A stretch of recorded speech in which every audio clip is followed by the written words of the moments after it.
விஜய் நடிப்பில் உருவாகிய ஜனநாயகன் திரைப்படம் திருட்டு வழியில் வெளியாகியுள்ளது. இதை செய்தது யாரு? ஆளுங்கட்சியா அல்லது ஆளுங்கட்சிக்கு நான் தான் எதிரென்று சொன்னவரா? பல கேள்விகள்.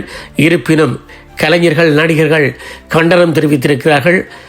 இதை செய்யலன்னு சொன்னால் ஆளுங்கட்சிக்கும் பிரச்சனை, எதிர்க்கிறவரோ முன்னாள் நடிகர், ஹீரோ வேற, ஆள வந்தா பிரச்சனை கொடுத்துருவார்.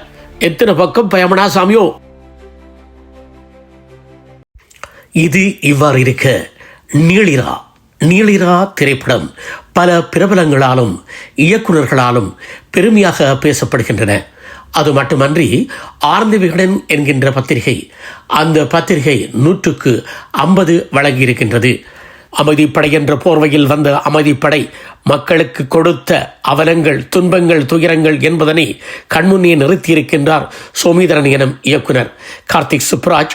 இவர் ஒரு தயாரிப்பாளராகவும் ஒரு இயக்குநராகவும் இருந்தாலும் கூட சிறந்த முறையில் இத்திரைப்படத்தை தயாரிக்க முன்வந்தமை வெறும் படத்துக்காக அல்ல என்பதனை நிரூபித்துள்ளது நீளிரா. பிரபலங்களை தாண்டிய பார்வையும் உண்டு.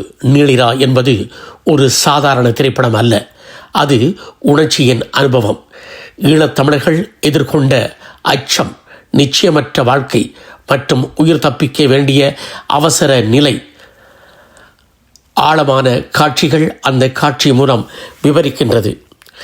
இந்த படத்தில் உரையாடல்கள் குறைவு, இருப்பினும் ஒவ்வொரு காட்சியும் ஒரு குரலாக எழுகின்றது. இருள், அமைதி, வெறுமை போன்ற சின்னங்களின் மூலம் மக்கள் உறக்கமின்றி அச்சத்தில் வாழ்ந்த அந்த காலத்தை படம் நினைவூட்டுகின்றது.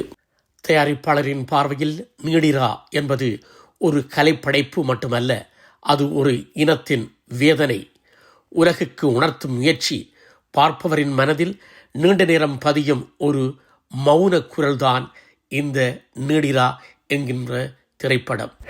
நீளிரா வருகைக்கு முன் பார்வைக்கு வந்த மக்கள் திரைப்படம் என வர்ணிக்கப்பட்ட கடலோடிகளின் காவியம் அந்தோனி உலகமெங்கும் தொடர்ச்சியாக திரையிடப்படுகின்றது. அந்தோனி பிரான்சில் 2வது வாரமாக. வாழ்த்துக்கள் யாவருக்கும். திருட்டுத்தனமாக ஜனநாயகன் திரைப்படத்தை வெளியாக்கியவர் யார்? இது திரைக்கலை துரோகத்தின் உச்சம், அரச சாக்கடைகளின் அசிங்கம்.